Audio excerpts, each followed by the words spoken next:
Ini para jamaah kandungan dari hadis nomor 12 ya, memperbanyak sholat sunnah supaya bisa menjadi teman pendamping Rasulullah Sallallahu Alaihi Wasallam. Jangan lupa subscribe ya guys, subscribe dan share.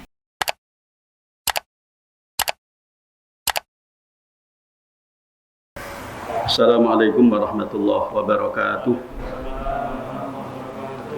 Alhamdulillahi rabbil alamin. Wassalatu wassalamu ala asyrafil anbiya'i wal mursalin Sayyidina Muhammadin wa ala alihi wa sahbihi ajma'in, amma ba'du. Ila hadratin Nabil Mustafa Rasulillahi sallallahu alaihi wasallam wa ila mu'allif hadzal kitab al-Fatihah. A'udzu billahi minasyaitonir rajim. Bismillahirrahmanirrahim. Alhamdulillahi rabbil alamin arrahmanir rahim maliki yaumiddin. Iyyaka na'budu wa iyyaka nasta'in. Ihdinas siratal mustaqim. Shiratal ladzina an'amta 'alaihim ghairil maghdubi 'alaihim waladdallin. Amin. Bapak Ibu para jamaah Masjid Al-Muhajirin rahimakumullah, terlebih dahulu mari kita panjatkan puji syukur kehadirat Allah Subhanahu wa taala. Alhamdulillahirabbil alamin. Kita masih diberikan kesehatan oleh Allah Subhanahu wa taala. Alhamdulillah kita masih dapat melaksanakan salat maghrib berjamaah di masjid yang kita lanjutkan dengan majelis ta'lim, pengajian rutin. Mudah-mudahan semua amal baik yang kita kerjakan diterima dan diridhai Allah Subhanahu wa taala. Amin. Allahumma amin. Selanjutnya salawat dan salam semoga selalu dilimpahkan kepada Rasulullah Muhammad sallallahu alaihi wasallam. Beliau yang telah memberikan bimbingan, petunjuk dan keteladanan yang baik kepada kita. Beliau yang kita harapkan syafaatnya kelak di hari akhir. Para jamaah rahimakumullah, melanjutkan kembali kajian kitab hadis Riyadhus Shalihin, masih di dalam bab mujahadah, melanjutkan penjelasan dari hadis nomor 12 riwayat sahabat Abi Firas atau sahabat Rabi'ah bin Ka'ab bin Malik al-Aslami, pelayan Rasulullah sallallahu alaihi wasallam, bahwa salah satu di antara yang membuat kita bisa nantinya menjadi teman pendamping Rasulullah sallallahu alaihi wasallam di dalam surganya Allah adalah dengan memperbanyak sholat sunnah ya. Jadi sholat sunnah itu macamnya banyak. Dengan menjalankan sholat sunnah maka seseorang otomatis pasti memperbanyak sujud, karena Rasulullah Sallallahu Alaihi Wasallam memerintahkan kepada sahabat Rabi'ah bin Ka'ab bin Malik al-Aslami, kalau ingin menjadi teman pendampingnya Rasulullah ya harus banyak sujud, artinya banyak melakukan sholat sunnah. Nah, sholat sunnah itu macamnya banyak. Ada sholat sunnah rawatib ya, qobliyah, ba'diyah. Salat sunnah rawatib itu salat sunnah yang dikerjakan mengiringi atau mengikuti salat fardu, salat wajib 5 waktu. Makanya salat 5 waktu itu juga disebut dengan salat rawatib, salat yang dikerjakan secara berurutan ya. Maghrib, isya, subuh, duhur, asar, itu terus, itu namanya salat rawatib. Sedangkan sholat sunnah yang mengiringi sholat rawatib itu disebut sholat sunnah rawatib. Jadi sholat sunnah yang mengiringi sholat fardu, qobliyah, ba'diyah. Tahiyatul masjid itu bukan termasuk sholat sunnah rawatib. Itu sholat sunnah yang ada sebabnya.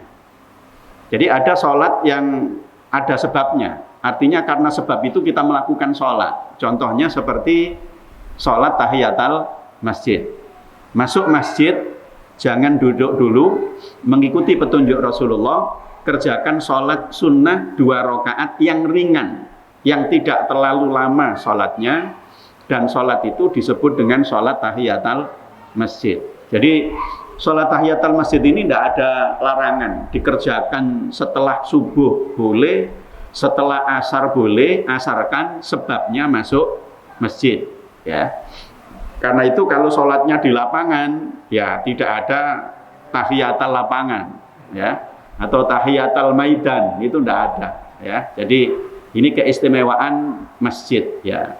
Begitulah cara kita menghormati masjid, memuliakan masjid, masuk masjid tidak langsung duduk tetapi mengerjakan sholat tahiyatul masjid. Ini sholat sunnah tapi yang ada sebabnya.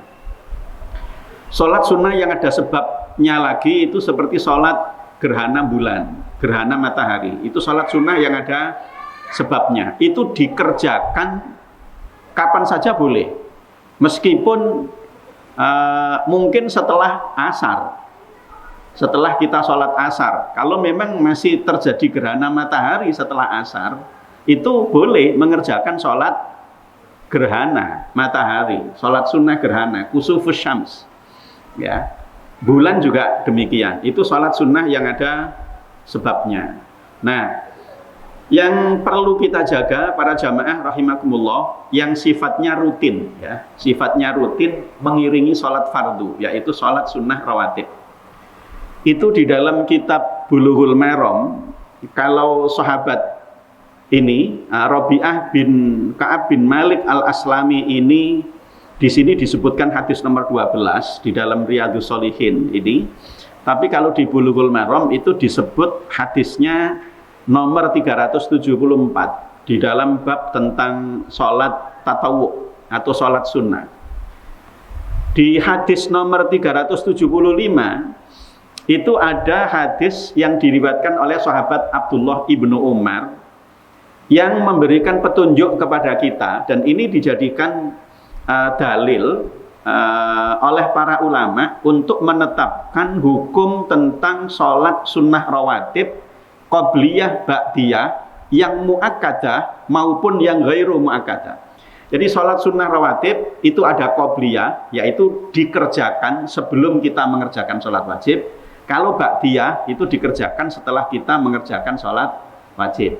Seperti sebelum isya kita mengerjakan sholat qobliyah isya, 2 rakaat sebelum isya.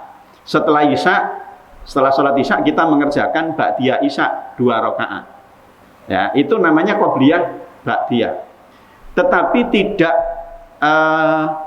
semua qobliyah ba'diyah itu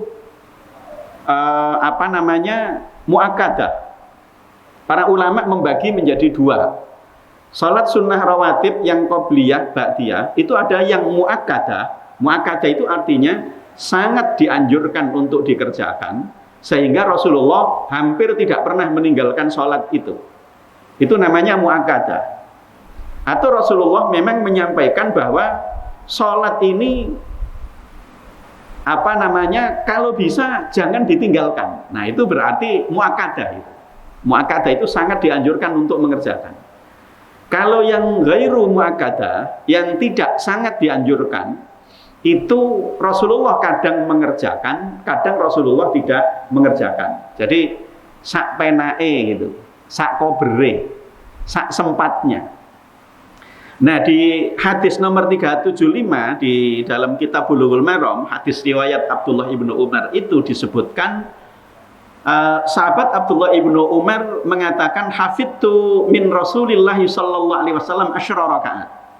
Saya hafal dari Rasulullah itu 10 rakaat. 10 rakaat ini sholat qobliyah ba'diyah. Lalu beliau menyebutkan, sahabat Abdullah ibnu Umar menyebutkan, yaitu 2 rakaat sesudah maghrib. Ya, jadi kalau habis sholat maghrib, habis wiritan, jangan sampai kita ini meninggalkan sholat ba'diyah maghrib 2 rakaat, karena itu mu'akkadah. Ini yang mu'akkadah, yang disebutkan oleh Abdullah ibnu Umar ini mu'akkadah. Ya, jadi 2 rakaat setelah maghrib. Nah, ini mu'akkadah. Bagaimana dengan qobliyah maghribnya? Qobliyah maghribnya itu di dalam Bulughul Maram itu Rasulullah menyebut, yang mau ngerjakan monggo silahkan, ya, faman sya'a falyaf'al, itu barang siapa yang mau ya monggo dikerjakan, monggo dia kerjakan. Yang tidak mau juga, tidak mau mengerjakan juga silahkan, suka-suka. Ada yang menyebut bahwa hadis tentang sholat qobliyah maghrib itu marfu' takriri. Status hadisnya itu marfu' takriri. Marfu' itu artinya hadis itu sampai pada Rasulullah, tetapi bukan berupa perkataan Rasulullah, bukan berupa perbuatan Rasulullah, bukan qaul, bukan fi'il Rasulullah, tetapi takrir atau pengakuan atau ketetapan Rasulullah.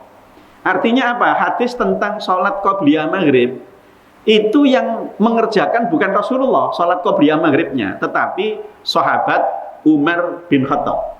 Jadi sahabat Umar bin Khattab itu mengerjakan sholat qobliyah maghrib, dan itu tidak dilarang oleh Rasulullah, tapi juga tidak diperintahkan. Jadi sesuatu yang tidak diperintah, yang tidak dilarang, tapi itu diketahui oleh Rasulullah, maka itu disebut dengan marfu' takriri, gitu.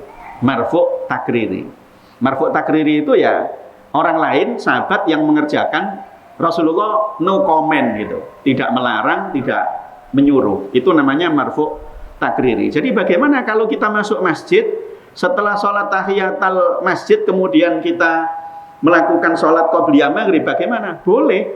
Dan sholat itu ibadah yang paling baik daripada omong-omongan, daripada buka HP, ya, itu lebih baik sholat, lebih baik sholat.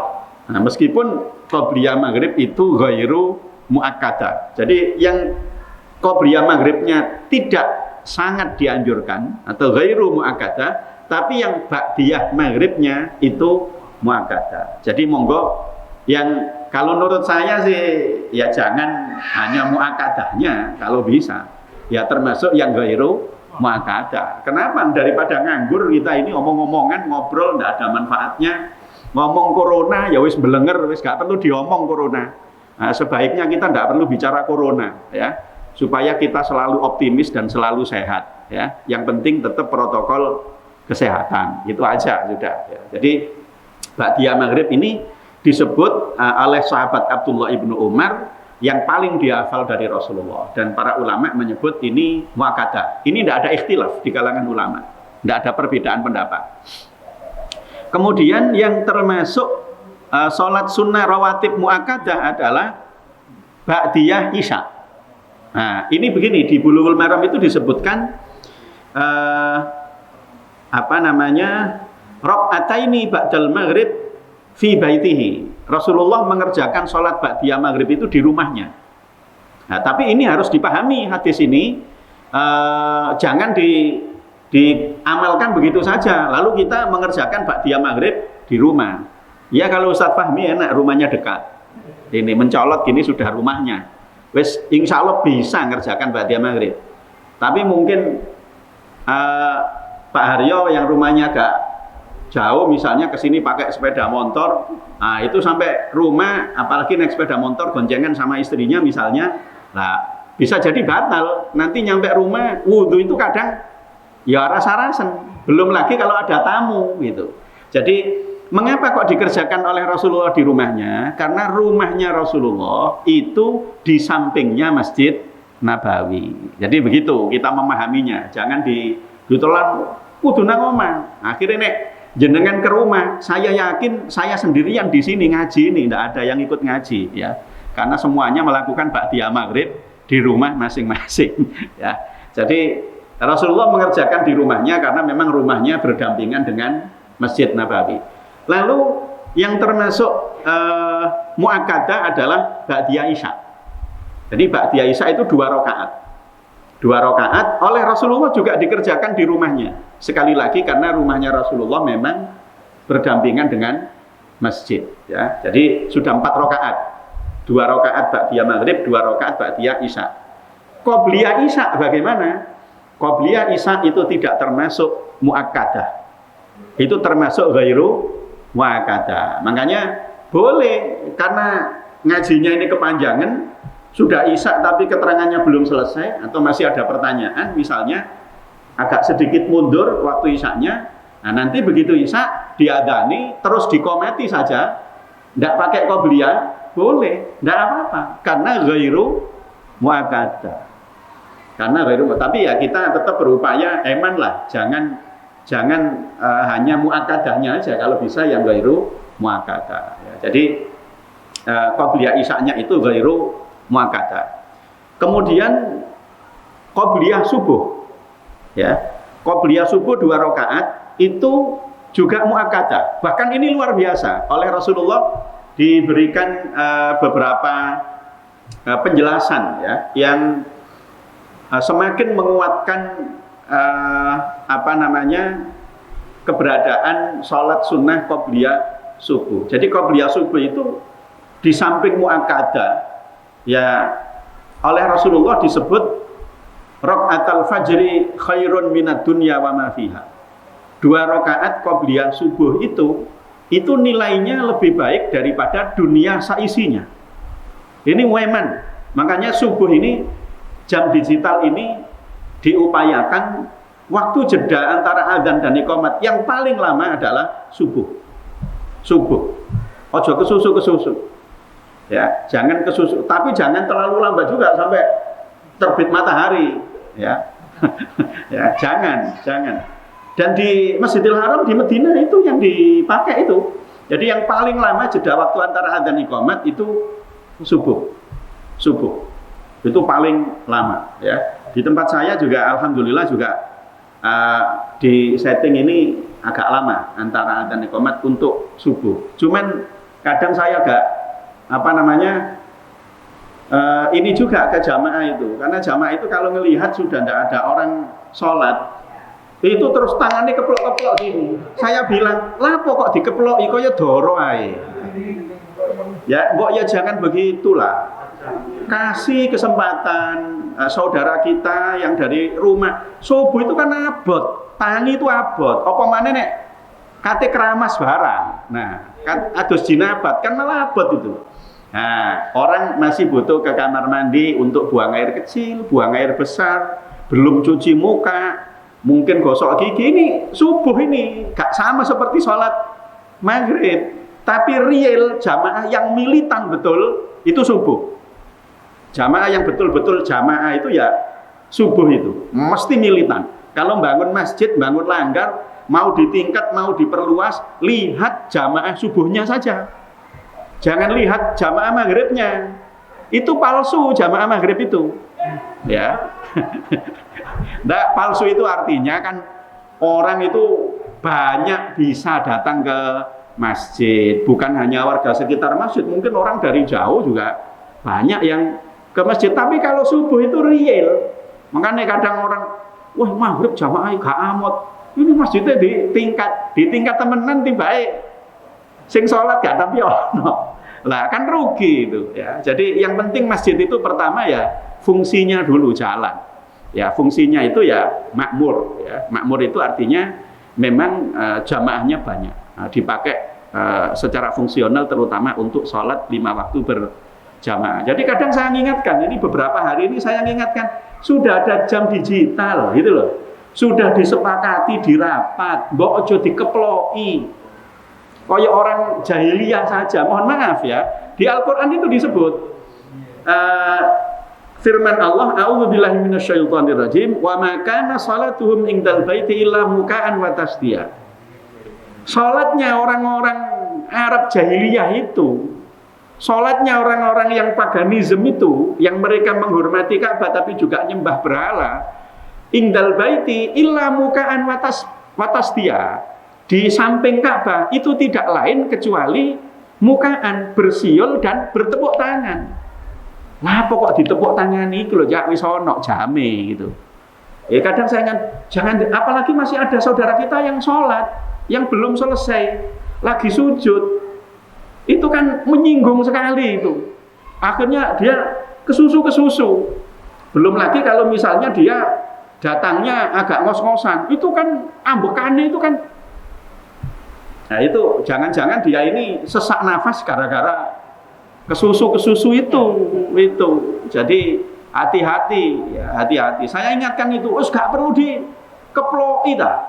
Wis koyo apa aja, koyo doro ae. Jadi wis biarkan saja. Nanti kalau sudah selesai sholatnya ya, termasuk ini salah satu waktu yang mustajabah untuk berdoa itu adalah antara adzan dan iqamat. Lebih-lebih subuh itu masya Allah ya. Jadi habis sholat tahiyatul masjid, habis sholat qobliyah, nah yang lain belum datang, mungkin sinambi puji-pujian. Nah, pujian itu bukan utama, bukan. Ojo masuk masjid langsung pujian, sholat dulu, tahiyatul masjid dulu, ya, kemudian qobliyah subuh dulu. Nah, dilihat kok masih ada waktunya, ini sambil nunggu yang lain, pujian, supaya yang dari rumah itu kan merasa, oh ini masih ada kesempatan saya untuk datang ke masjid, belum ketinggalan. Kalau tidak begitu, manfaatkan untuk banyak berdoa. Ini waktu mustajabah ini. Saya mohon maaf kalau masuk masjid itu sudah jadi kebiasaan sekarang ini. Kalau habis tahiyatul masjid antara adzan iqamat itu, saya doakan jamaah di masjid itu supaya diberkahi semuanya oleh Allah. Saya punya kebiasaan itu sekarang. Jadi terlalu egois kalau doakan diri sendiri, itu terlalu egois gitu. Tapi ini kan waktu yang mustajabah. Kenapa kita tidak manfaatkan untuk berdoa kepada Allah itu? Ya, kalau diberkahi Allah itu kan enak. Kalau diberkahi kesehatan, insya Allah kita selalu sehat, itu kan. Kalau diberkahi rizki, insya Allah rizki itu masih tidak banyak, tidak apa-apa. Yang penting tidak sampai kekurangan, yang penting terus berkecukupan. Itu kan enak itu. Jadi enak kalau hidup ini berkah. Jadi saya sering, bahkan jamaah itu kadang ya mestinya nggak perlu diingatkan ya, wis podo wonge gitu loh ya. Podo wonge itu begitu mengingatkan meskipun tidak pakai ngomong itu, tapi ya perasaan gitu.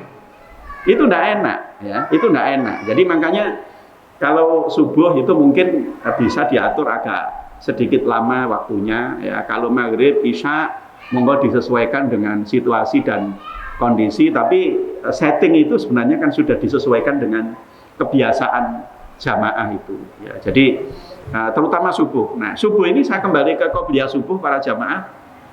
Bukan hanya nilainya lebih baik daripada dunia seisinya, sehingga saya melihat begini, di Masjidil Haram saya pernah mengalami beberapa kejadian begini.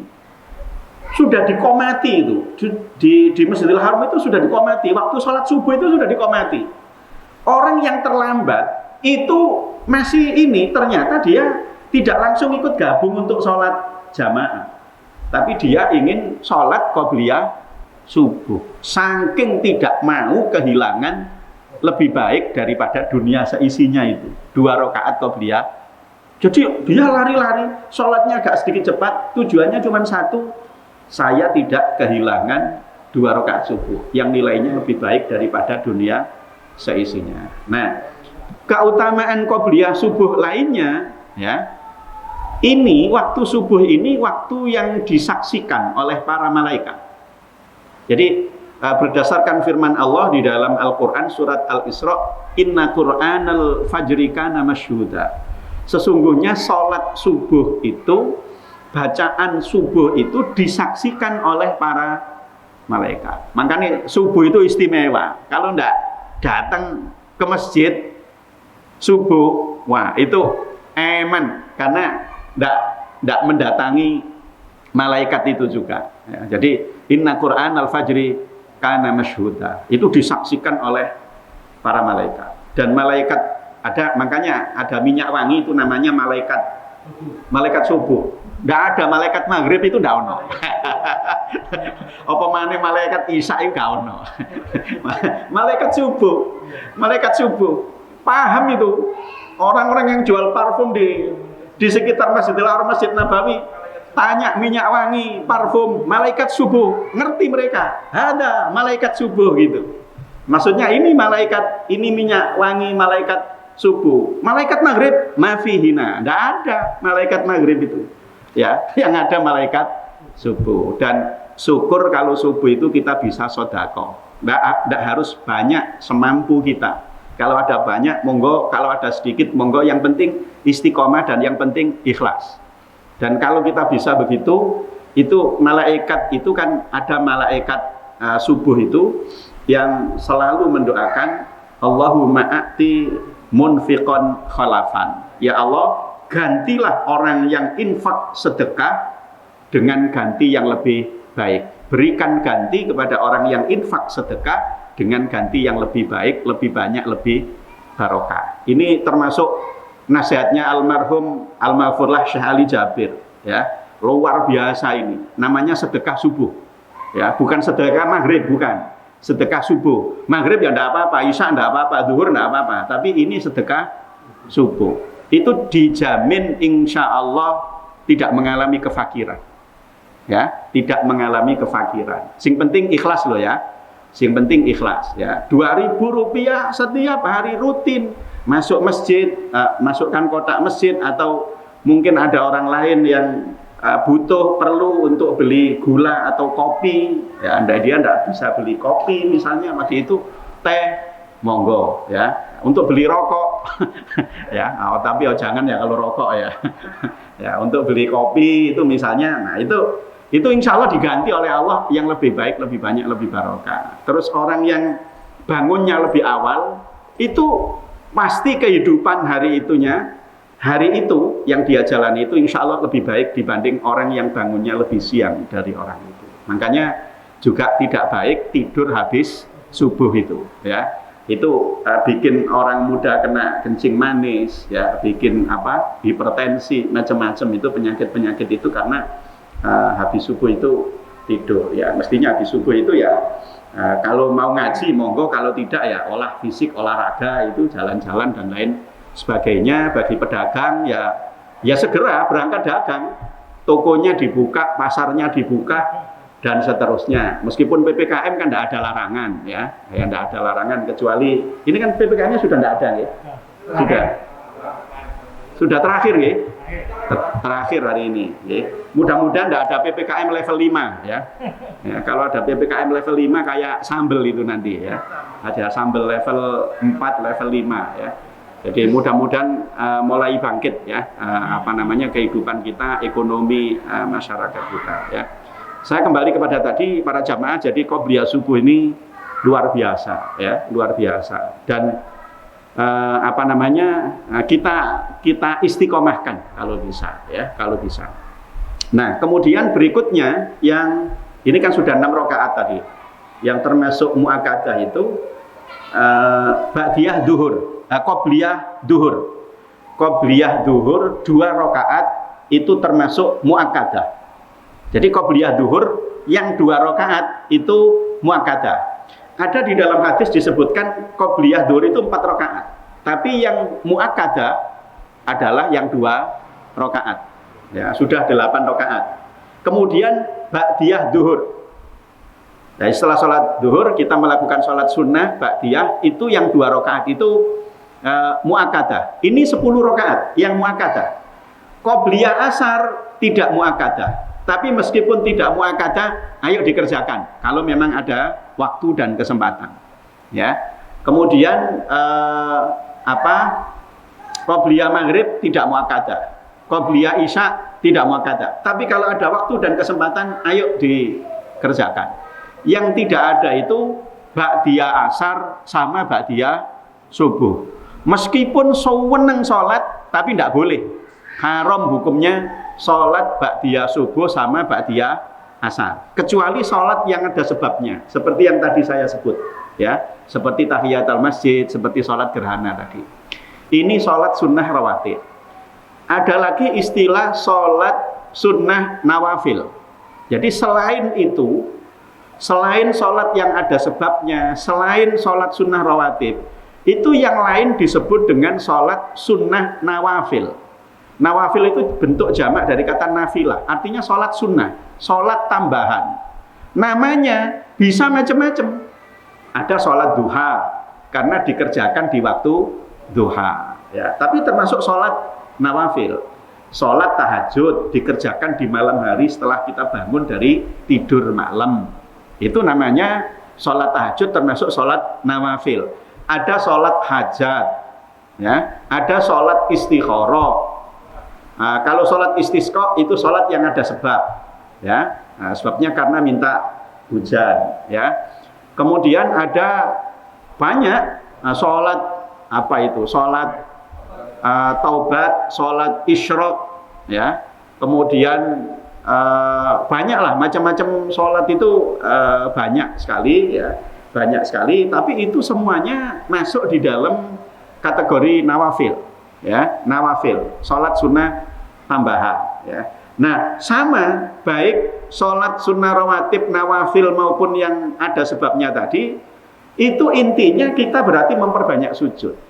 Dan dengan memperbanyak sujud itu, insya Allah kita bisa seperti sahabat Rabi'ah bin Ka'ab al-Aslami ini, menjadi teman pendampingnya Rasulullah. Jadi salah satu ciri umatnya Rasulullah, tanda umatnya Rasulullah adalah yang banyak sujudnya. Artinya memperbanyak sholat sunnah. Mudah-mudahan kita bisa mengerjakannya secara istiqomah. Amin. Allahumma amin. Ya, terutama ini para jamaah sholat sunnah rawatibnya. Ya, sholat sunnah rawatibnya ini kita jaga. Nawafilnya juga demikian, meskipun tidak banyak. Tahajud meskipun 2 rakaat tidak apa-apa. Ya, yang penting istiqomah.